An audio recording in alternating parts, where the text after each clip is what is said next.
নমস্কার বন্ধুরা, আমার ছোট্ট পরিবারে তোমাদের সবাইকে আবার স্বাগত জানাচ্ছি। তো দেখো, সকালটা আজকে বেশ দেরি করে হয়েছিল, কারণ ছেলে শরীর খারাপ ছিল, ঘুম হয়নি রাত্রে, তো সেই জন্য। তো দেখো 10:30 প্রায় বেজে গিয়েছিল।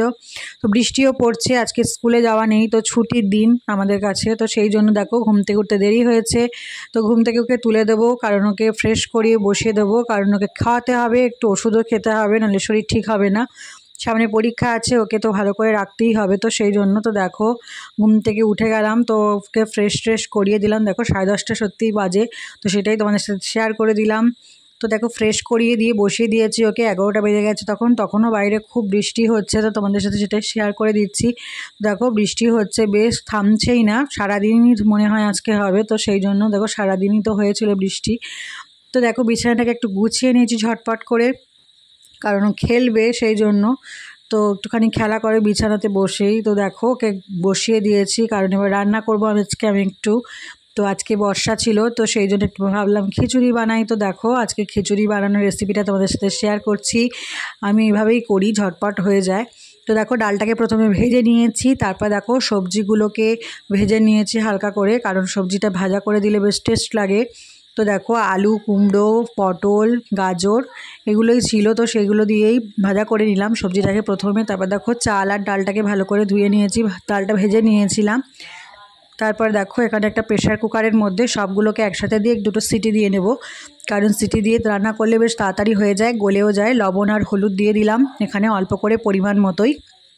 তারপরে দেখো তোমরা কারা কারা এভাবে করো অবশ্যই বলবে, কারণ আমি এভাবেই করি, কারণ তাড়াতাড়ি হয়ে যায়, সেই জন্য বেশ সময় সেভ হয়, গ্যাসও সেভ হয়। তো দেখো দুটো সিটি দিয়ে নামিয়ে নেব। নামিয়ে নেওয়ার পরে তারপরে একইভাবে ফোড়ন দিয়ে দেবো, কারণ আর কড়াইতে করব না, এটাতেই করব, কারণ অনেকটা খিচুড়ি ধরবে না কড়াইতে, তো সেই জন্য। তো দেখো ফোড়নের জন্য আমি ইউজ করেছি গোটা শুকনো লঙ্কা আর গোটা জিরে, তার মধ্যে দিয়েছি আদা জিরে পেস্ট, আর দিয়েছি কাঁচা লঙ্কা দিয়েছি পরে, কারণ আমার ছেলে তো ঝাল খায় না, তো সেই জন্য দেখো উপর থেকে ছড়িয়ে দিয়েছি। দিয়ে একটা সিটি দিইনি, একটুখানি ফুটিয়ে নিয়েছিলাম। তো যা যদি সিটি দিতে চাও আরও নরম হয়ে যাবে, সেই জন্য আর সিটি দেইনি। তো সেই জন্য দেখো একটুখানি ফুটিয়ে দিয়ে তারপরে গরম মশলা আর ঘি দিয়ে নামিয়ে নিয়েছিলাম। তো এইভাবেই করেছিলাম আজকে খিচুড়িটা, তো ওইভাবে বেশ টেস্ট লাগে আর নরমও হয়ে যায়, কারণ আমার ছেলে গিলে গিলে খায়, চিবিয়ে খেতে চায় না, আর বেশ ভালোই লাগে খেতে। যাই হোক, তোমরাও এভাবে ট্রাই করতে পারো, তাড়াতাড়ি হয়ে যাবে। তো দেখো খিচুড়ির সঙ্গে খাওয়ার জন্য একটু পাঁপড় ভেজে নিচ্ছি, কারণ পাঁপড় খেতে ভালো লাগে খিচুড়ির সাথে। তোমাদের কাদের কাদের এরকম খাবার খেতে পছন্দ অবশ্যই কমেন্ট করে জানিও, খিচুড়ি কাদের পছন্দ। তো যাই হোক দেখো রান্নাটা প্রায় আমার হয়ে গেছে, তো ওর সঙ্গে খিচুড়ির সাথে একটু ডিম ভাজাও করব, পাঁপড় ভেজে নিলাম। তো দেখো একটু ডিম ভাজা করে নেব, কারণ ডিম ভাজা খেতে বেশ ভালো লাগে খিচুড়ির সাথে, তো সেই জন্য। তো দেখো ডিম ভাজাটাও করে নিলাম ঝটপট করে। এদিকে আমার রান্নাটাও হয়ে গেছে, ছেলেকে স্নানও করিয়ে দেবো, কারণ ছেলেকে খাইয়ে দেবো পরে। তো দেখো ডিম ভাজা হয়ে গেছে, কারণ ছেলে তো আবার ডিম ভাজা খাবে না, ও খিচুড়িতেই সন্তুষ্ট, একটু পাঁপড় খেলে খেতে পারে।